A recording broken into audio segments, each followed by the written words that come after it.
Hey everybody, it's Rachel here at the University of Sewing again. I am here to give you a little quick binding lesson. I'm going to show you how I do the machine binding on all of my quilts and on many of the shop samples here at the University of Sewing. What I am working on right now is actually this gorgeous tote bag. This is from Northcott Fabrics. We have this new kit in stock. So this is a panel kit. You can see the three bears. This kit is called Northern Peaks, and this is our new fabric line that we have from Northcott Fabrics. So Margaret went through and she did all of this custom quilting on this for me, and we just attached our bag straps. You can see them right there. They're actually attached to the back and down, and I'm going to show you how I put on my binding. This is 2.5 inch binding that I just have folded in half and ironed. And so I'm going to take the raw edge of my binding and put it against the raw edge. This is going to be the top of my tote bag. So here we go. We're going to get a little bit stuck on the chair, but that's okay. That happens. So I'm going to use our beautiful 125th anniversary Bernina 880 Plus here, this gorgeous machine that I just love so much. I'm just gonna do a little back stitching, and all I'm gonna do is stitch it at a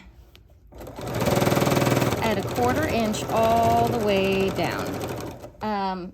Some people like to do scant quarter, some people like to do a little bit bigger. For binding, you can kind of decide what works best for you. And now remember, when you're going over a tote bag, you are going to sew over the top of your tote bag handles. Okay, we went all the way across. You're going to sew over the top of your tote bag handles, and this is on the back side of the tote bag. That's really important. That's something that I do that not a lot of people do. A lot of people sew their binding to the front first. I sew mine to the back.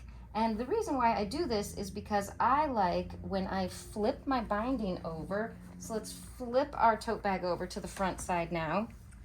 And you're going to want to make sure that your straps flip up as well, because you're going to be sewing those down so that they stick up nice and tall. This way, when you flip your binding over, not only are you here, right here in the light part, you can see there's the seam that we just created.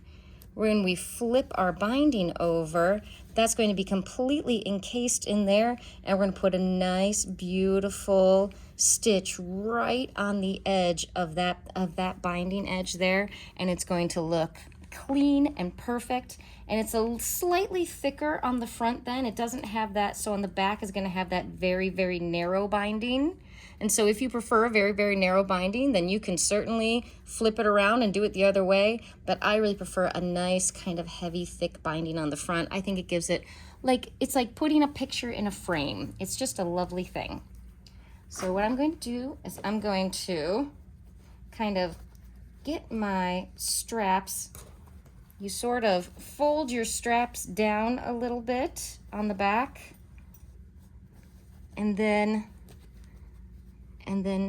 fold them around. You don't want to put them like right up against your binding, because that's going to create a lot of bulk. It's going to be hard to sew through. So if you just fold them down like a little bit, I put mine down, what is that? Maybe 1/4 inch down past, oh here, I got a thread in the way. Down past where my stitching line was. I just fold them down about 1/4 inch from there, and that's a good place to have them so that they don't get in your way when you are stitching across. So what I do, again, I just kind of hold my binding with my fingers. Now here is where the magic happens. What you want to do is when you put your foot down, you want that center line, I'm going to use my pointer here, that center line of your foot to be right against the edge of your binding, because you want to stitch your binding exactly on that the very last edge of your fold there, so that it just looks very clean. Let's see if I can get this lined up a little bit for you. It's hard to do this with somebody holding a camera on me. And we're just gonna go forward. I'll go a little bit slowly so that everybody can see what's happening. You see, I'm trying to keep that center line right against where the edge of my binding is. This is the sort of thick part. We gotta climb up on top of those quilted straps. Oh, it just does it so beautifully. And we kind of just keep going along and climbing down the mountain. Here we go. Oops, my tote was falling off of the table. And we're gonna go over here and make sure that we have this strap folded down just like that. Okay. You see that we are just right along that edge. Climb up the mountain, go across. Climb down the mountain. There we go. We're gonna go right to the edge here. Make sure that it's nice and tight.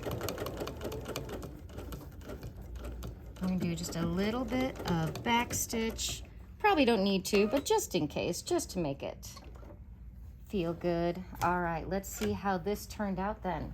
So now we have our straps sewn up.